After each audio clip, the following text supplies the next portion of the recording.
Alright, sorry I wasn't recording the initial startup, but I put the new alternator on. No squeak. Here's what she sounds like now.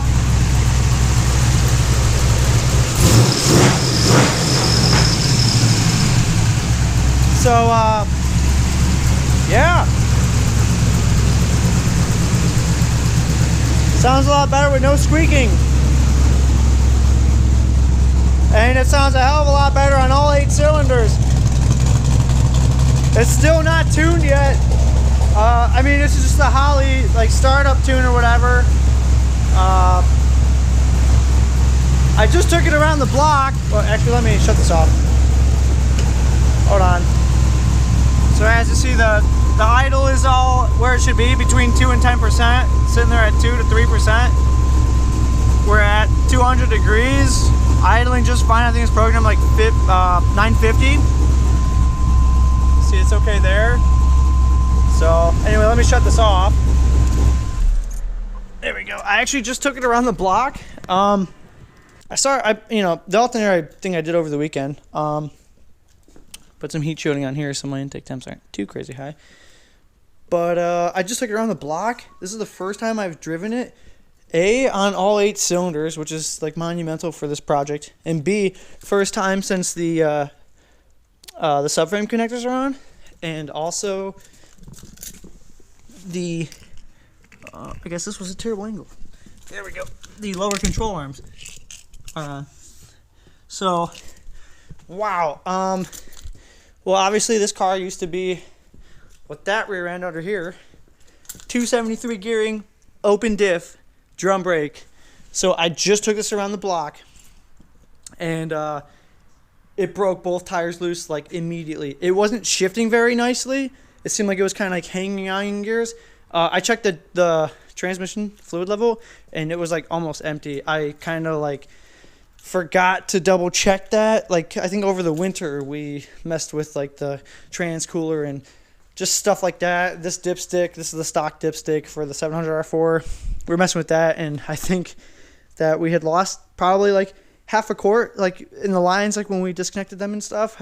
So I think you saw that smoke that was coming out. I dribbled a little here. I just put some transmission fluid in it. I'm hoping that it acts a little bit better, but yeah, you heard it without the squeak, and I'm really stoked about that. So maybe we'll do a little driving video. I'm not sure.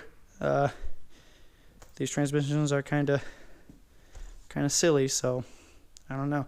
But it used to drive fine with that transmission, so we'll see. But I put the shift kit in it. It's got the higher stall converter. It's got the trans cooler in there. So, but it was also damn near empty on transmission fluid. So now it should be topped off. So let's give it a test. All right, so we just got the transmission fluid topped off. Hopefully there's enough in it now. And I didn't do a startup or a drive video like just now when I was testing to see if the alternator was going to be quiet this time, or the belt, you know. So here we go. I'm going to start her up. Hopefully she goes through the gears a lot better.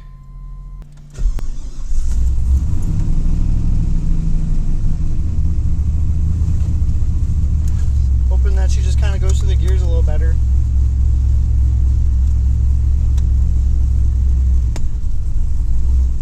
Wow.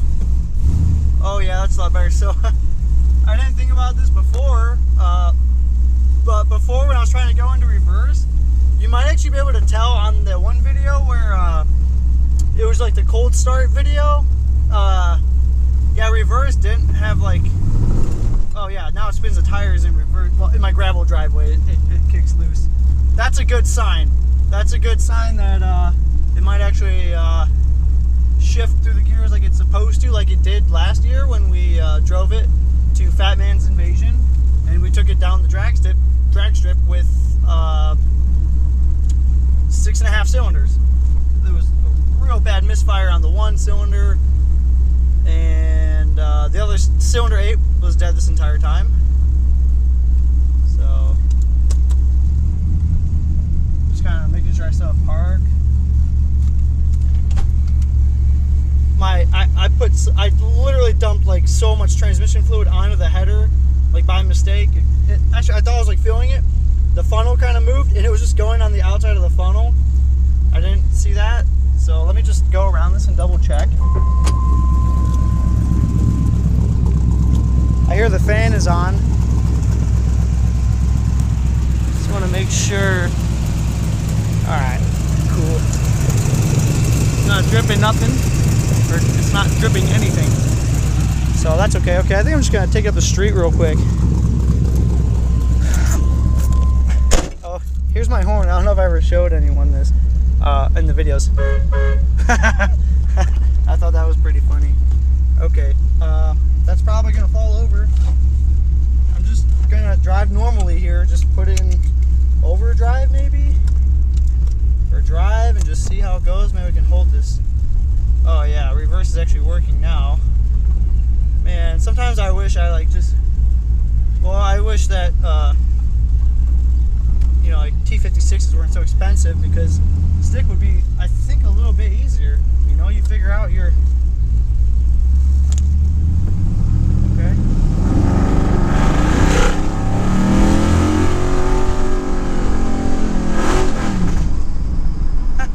It didn't seem to want to downshift there. It just kind of hung on there. I don't know. This transmission's a little weird to me still.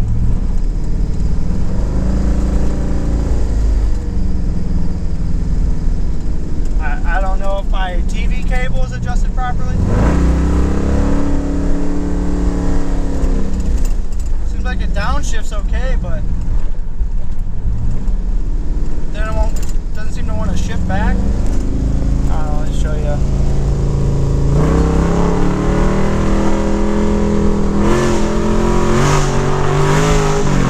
Where's the shift? What's going on with this thing? Is this thing not working? Like, I had to replace the cable, the selector thingy. I don't know.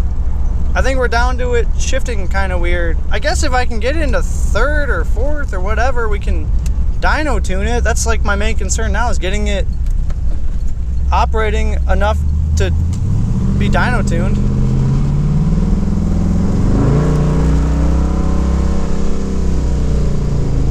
I think I gotta adjust the TV cable, because look at that.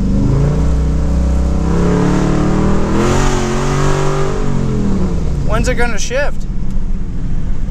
And no, I'm not actually going 50. This was a 273 gear rear end, and now it's a 323, so I don't know what the conversion is, but I'm going a little bit slower. Maybe 10 miles an hour slower, 15 miles an hour slower, I don't know.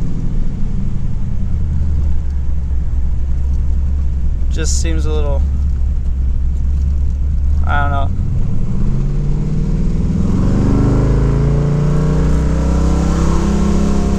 I feel like right there it should be shifting. And it really wasn't. So, and I put the shift kit in that said it would shift automatically while in third, or while in drive. Maybe that's one of the differences. Let me put it in drive.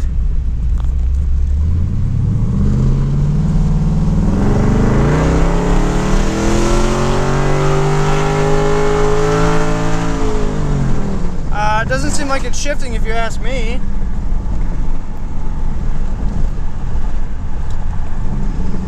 Downshifted there when I put it into second, though. Is it only going into the third? I have no idea.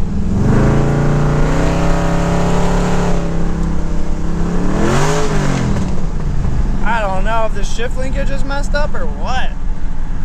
Well, that does not seem right. But, and there's supposed to be overdrive, but like, I don't know. I'm a big dummy. I really have no idea. Transmission is kind of like magic stuff. Like, automatic transmissions are kind of magic-y. I can adjust the cable, the TV cable, because it wasn't doing that before. So now it's idling at 900. I'm not sure what my idle is at. I'm not gonna check it now while I'm driving. Maybe it's set to 9 or 950. I don't really remember. But yeah, it doesn't seem like it wanted to shift up to me.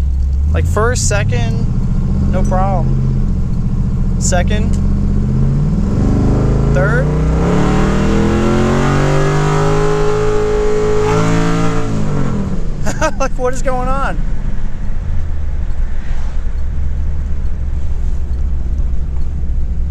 This isn't going to be very useful with 2 gears, man.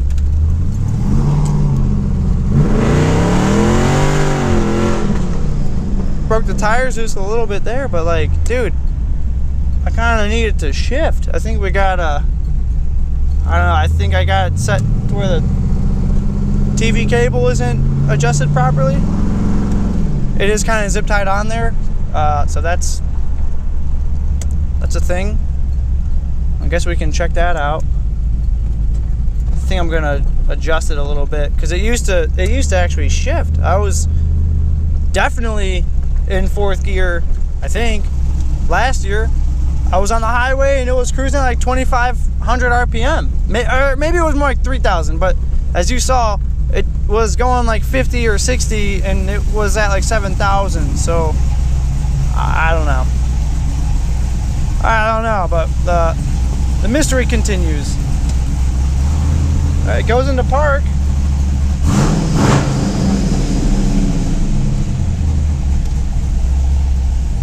Goes into reverse.